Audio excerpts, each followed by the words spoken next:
Hello, this podcast features historian John Alexander speaking from his store, Books on the Square, at 153 East Jackson Street, Virden, Illinois, which he co-owns with his wife Jeannie. They have another store at 427 East Washington Street, Springfield, Illinois.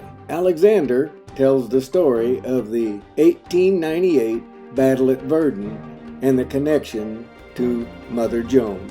Check out booksonthesquare.com. My name is John Alexander. I'm a longtime resident of Virden, Illinois. My dad had a shoe store in this building we're standing in. It opened in 1948, and that was the year I entered the first grade here in Virden. And I graduated from high school here in 1960, did my college work up at Monmouth College for a bachelor's, and went to graduate school over at the University of Illinois at Champaign. Long time ago, I got interested in Virden history. I remember well the Virden Centennial of 1952, and a big community play production was done out on the high school football field, and one of the events of Virden history highlighted in that community play was the Virden Mine Riot of 1898, and that sparked my interest in knowing more about the so-called mine riot, and I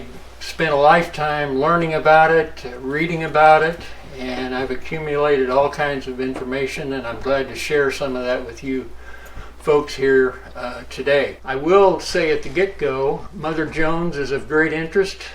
She was not at the Virden mine battle, but in spirit I believe she was, and I think there were a lot of people inspired by Mother Jones who made this beautiful monument we have here in Virden possible. But first, on the first thing I learned about the mine riot, I learned there were a lot of mistakes and myths surrounding the mine battle. If you can imagine growing up in a little town in central Illinois, you can imagine how stories would get stretched and changed over some 50 and now 100 or more years. And the first thing I learned was that the riot was not really a riot. It was more of a battle. I'm of the opinion that riots are unplanned events, spontaneous events, maybe unexpected events. You don't plan a riot. Riots just kind of pop up and occur. Being a sports fan, I can often think of near riots or read about them at soccer games in Europe, or maybe at football games in Illinois high schools. A riot may occur, but this mine riot was not a riot, as we'll see, and I learned it was a battle. Okay, let's start at the beginning though. What was it about? Why did it occur? Well, it stems out of or grows out of the great coal strike of the late 1890s. Remember that the UMWA traces back to about 1892-93, and they were a very young organization at the time of the mine battle. As is the case in so many things, the issues between labor and management might be thought to be one thing or another, but generally I've learned it's about money. And if you don't think it was about money, just look a little harder. And I'm going to use a cheat sheet here, but in 1883 miners were paid 80 cents for bringing to the surface about 300 feet up from the seam here below us in Virden, which is about 7 feet thick. They were paid 80 cents a ton. By 1897, their pay had dropped from 80 cents a ton down to 50 cents a ton. And in 1898, on the eve of the Virden mine battle, the Chicago-Virden Coal Company was paying just a little over 30 cents a ton. So imagine your wages being cut by almost 250%. It just boggles my mind. You know, I told a group of school teachers once who averaged $50,000 a year in pay, let's say, as a group. Imagine if your pay was cut from $50,000 in 14 years down to $17,000. Do you think you might be mad? Madder than hell, maybe. It's just unbelievable that coal miners were getting hit that hard. Remember, too, they had deplorable working conditions, and each year Illinois was losing about 80 to 100 coal miners killed at work. Killed by rock falls was probably the major cause of death.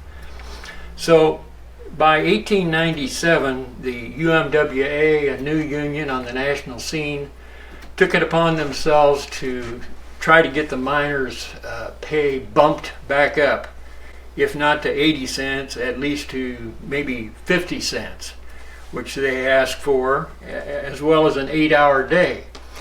Now, eventually they settled on, in January of 1898, and effective April 1, 1898, they won the 8-hour day issue. So people looking back at this mine strike, a national strike in the 1890s, generally think, oh, that's the year we got the 8-hour day. And that was all well and good, but I think people are overlooking the hourly, not the hourly wage, the wage per ton.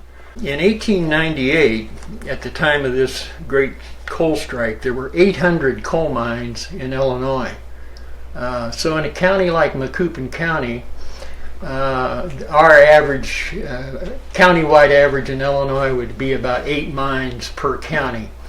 There were more than that in Macoupin County, I can tell you that. There were 3 in Virden, several in Gillespie, Mount Olive, scattered all over the county, Carlinville, Girard. The result of the national strike in 1898 was 776 of these 800 coal mines in Illinois accepted a new wage per ton that raised their pay from a little over 30 cents per ton to a flat 40 cents per ton. 24 mines, in other words, in Illinois, did not become a party to this agreement. One of those 24 was the Chicago-Virden Coal Company here in this town, which in 1897 had produced more tons of coal than any other mine in Illinois. So this was a big one. Here you had the largest coal mine in the state saying, you guys may pay these fellows 40 cents a ton, but we're staying at 32. So they had on April 1st, when nearly every other mine in Illinois went back to work, they began a lockout here in Virden of the coal miners. The coal miners were ready to go back to work for 40 cents a ton, but the company would not become a party to the agreement and locked them out. Now, a lot of people say it was the miners were on strike. Well, that's true in part. They were on strike until April 1st. But after April 1st, they were ready and willing to go back to work, wanted to go back to work. Their families were in great pain because they had been out of work so long. But the coal company decided, you may want to come back to work. You may be willing, but we're not. We're locking the gates. And that's what they did. The second little myth I learned then was that the miners were not on strike at the time of the mine battle. They were locked out. And I think that's important to understand. And a lot of people get that wrong, including the union historians on this little battle. From April 1st to October 12th, the day of the battle, tensions mounted and both sides prepared for the worst. The mine attempted to convince the governor that the National Guard should be used to help import scab replacements for the locked out miners. The governor at the time, John Tanner, who was from Southern Illinois and a Republican, reacted in a very unrepublican way. He sided with the miners. He said, well, I'm not going to be party to bringing in coal miners from out of state to take the jobs of Illinois miners. And that basically set the company off in the direction that, well, we'll have to fend for ourselves. We'll hire armed guards. And that they did from the Thiel, or Thiel, I'm not sure how you pronounce that, Thiel, detective agency in St. Louis.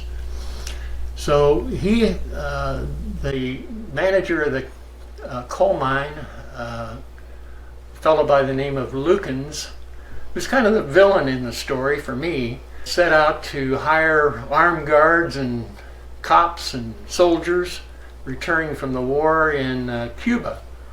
Remember, this was the time, almost simultaneously, the time of Teddy Roosevelt and the Rough Riders. And some of the men who fought in Cuba wound up here as armed guards to the Chicago-Virden Coal Company. Well, the miners caught wind of the idea that that a trainload of black coal miners might be headed up this way from Alabama, where they were recruited to take the jobs of the locked out miners in Virden. But there's a possibility in Alabama, as many people know, that they were using convict labor, rightly or wrongly convicted black coal miners, instead of being sentenced to prison, were sentenced to being coal miners.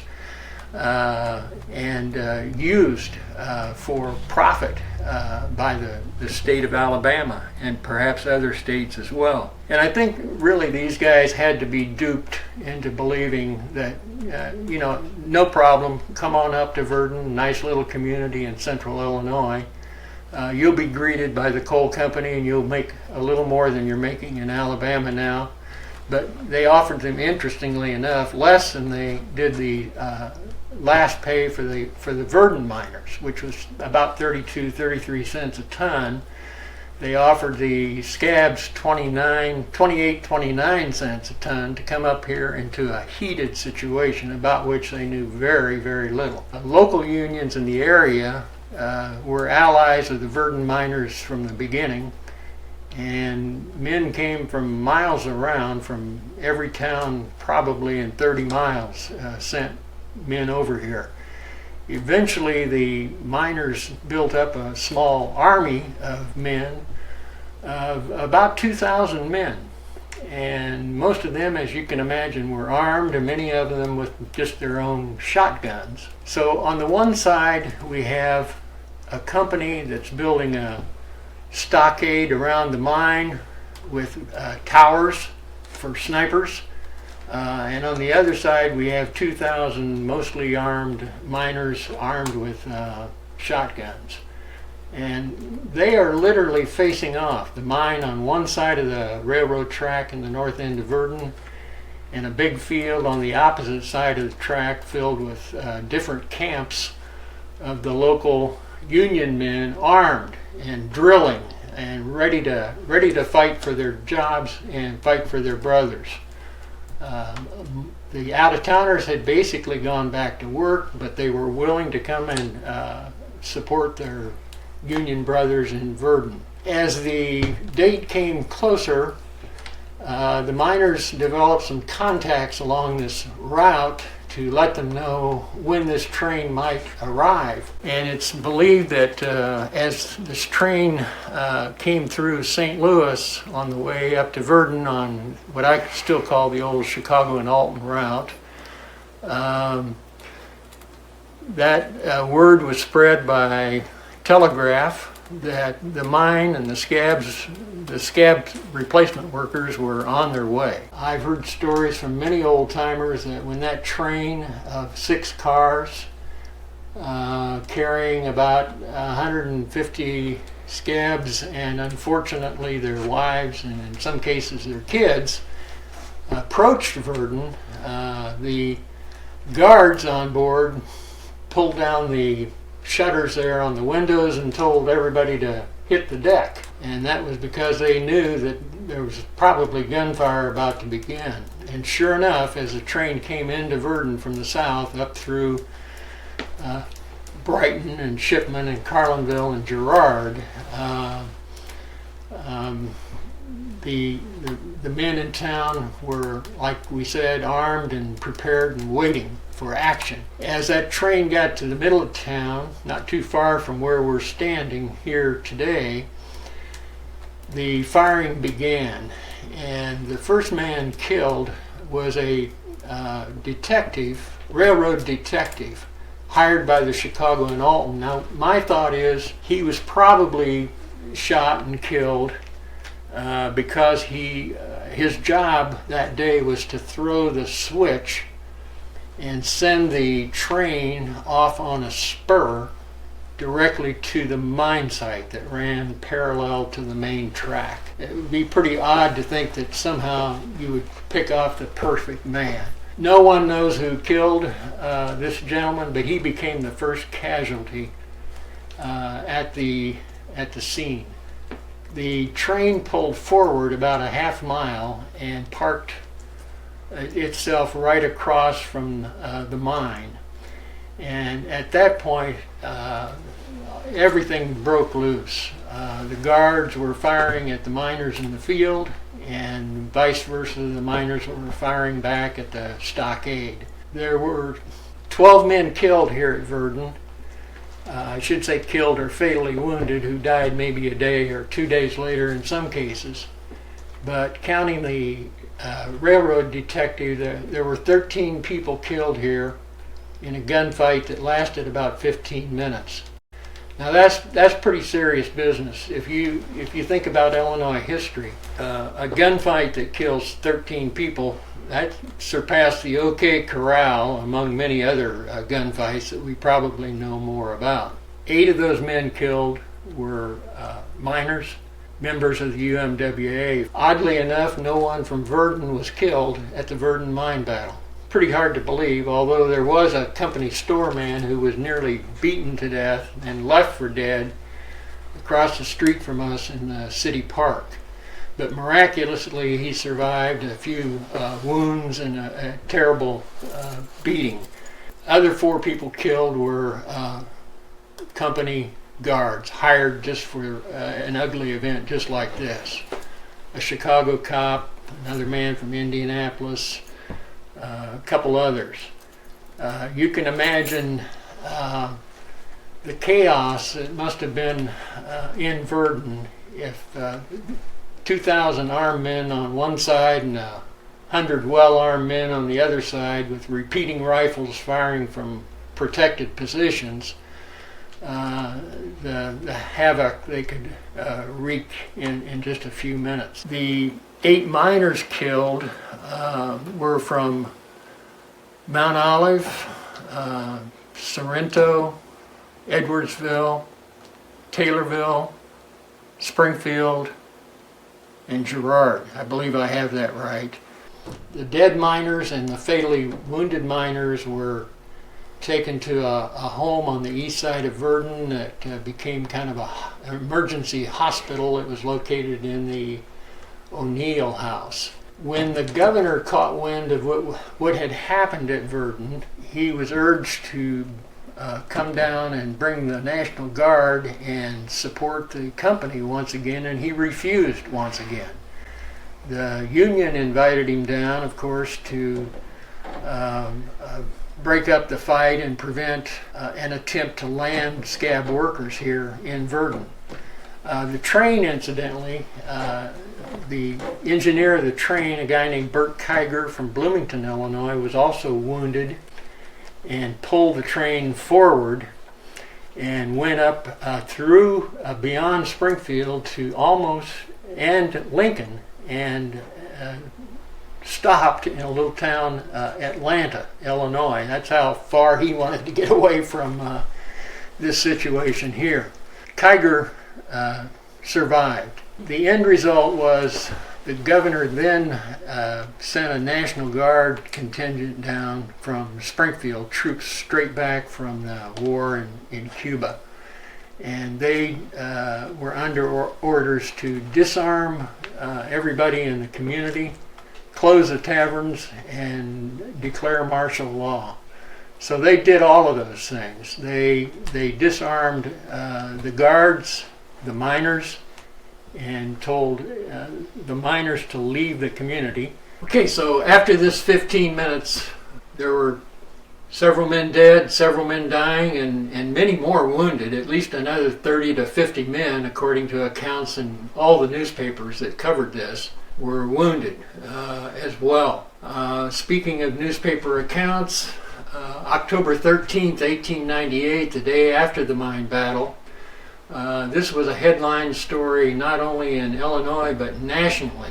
Papers all over the country featured this story on their front pages. As well as you can imagine, if an event like this occurred today anywhere in the United States, you can imagine it would be front page news nationally. And CNN would probably be there, and Pronto, as well as other television networks as well. Several of the miners were taken to hospitals in Springfield. But the main action after the mine, in terms of calming the community, was the presence of the Illinois National Guard. I have photos of the camp they set up across the street in the town park, the city park. They literally were here in Virden for not days, but several weeks to maintain the peace. There were all kinds of questions about who was at fault, as you can imagine, and who should be charged with murder on the one hand or whatever on the other hand. A county grand jury took a look at the situation and indicted several people. A few miners were indicted for the beating and near kicking to death of Jacob Eister, who ran the company store, which is just right 2 doors west of me here. Eister, incidentally, we might talk about this, was mistaken. People from out of town thought he was Lukens, the villain in the story. Because they thought he was Lukens, they wanted to beat the poor guy to death. He survived somehow. I've never been able to track down on what happened to Eister. No doubt he left the community and didn't show his face again, as far as I know. Oddly enough, Lukens, incidentally, is buried in Virden at our city cemetery. So after the mine battle, martial law takes over, and believe it or not, within about a month or 6 weeks beyond the mine battle, the company caved in and became a partner in the contract. So the men got their 40 cents an hour. It was hard won, but they got it thanks to the union standing together and fighting in their behalf. I might talk about some of the results of the Virden mine battle here before we take a look at the monument. The first thing I think that's clearly interesting is that before the mine battle, only a small minority of Illinois coal miners belonged to the United Mine Workers of America.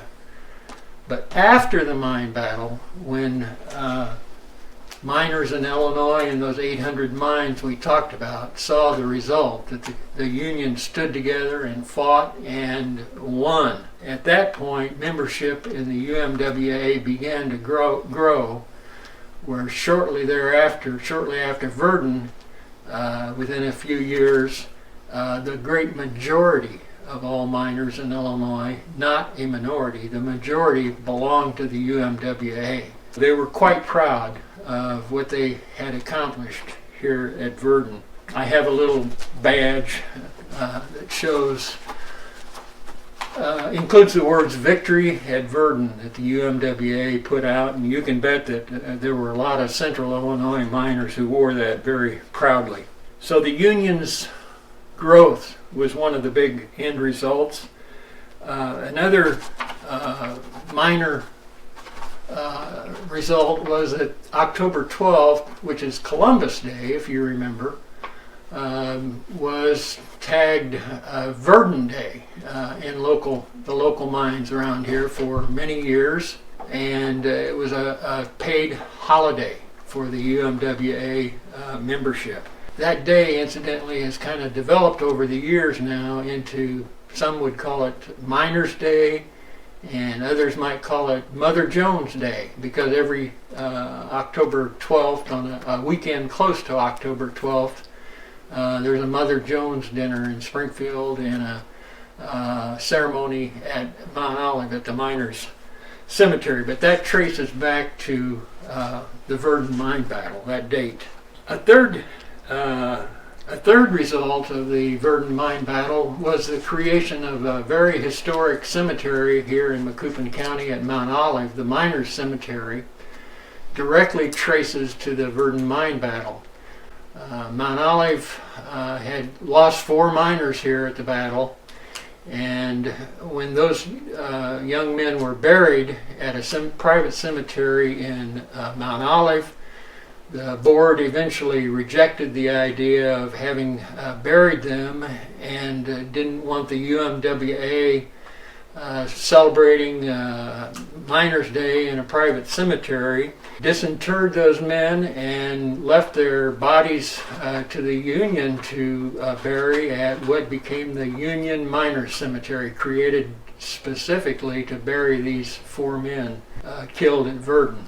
I can tell you, growing up in a small town, that a lot of people were embarrassed about these events. A lady from Virden who was a descendant of the mayor of Virden at the time told me that this was a dark day in our history and wondered why I even spent time trying to research it and learn more about it. She was kind of unhappy about that. And I can imagine there were some people in Mount Olive who might have been embarrassed about the fact that 4 young men from their community were shot and killed in Virden. We know people, and they don't always agree on how events are interpreted. Last but not least on the results, Mother Jones, who was here in spirit and is clearly depicted on our mine battle monument in the park, asked to be buried alongside, quote, the heroes of Virden. And that meant she wanted to be buried in Mount Olive, the Mount Olive Miners' Cemetery. She even sent paperwork to Macoupin County indicating that. I've seen the paperwork in Carlinville years ago. So when Mother Jones finally passed at 100 years, some said she was 93, she claimed she was 100, one of the few people I've ever known who claimed she was older than what she really was. But when she was buried at Mount Olive with thousands of miners in attendance at her funeral, she did get her wish. She was buried next to the heroes of Virden. And I maintain, kind of in closing here, or summing up at this point, that she wanted to be buried next to those 8 men who were killed in action here in Virden. I think those were the men she most admired, were those men who lost their lives here that day in a fight for their jobs, in a fight for their union, and in a fight for their families who were starving because they couldn't continue to be locked out of work month after month after month. So Mother Jones is buried here. She's a national icon, as we know, in labor history, and it's kind of amazing that she got buried out here in a small town, in a small county, out here in the Midwest. But she admired these 8 men so much, and the Union men she gave her life to, that she wanted to be buried at their side, and she definitely got her wish. I hope you enjoyed this podcast. It was brought to you by Jase Media Service and the Redneck Historian for the Friends of Mother Jones Museum and Union Miners Cemetery, both located in Mount Olive, Illinois. For more information on Mother Jones, see Mother Jones Museum, Mount Olive.org. org.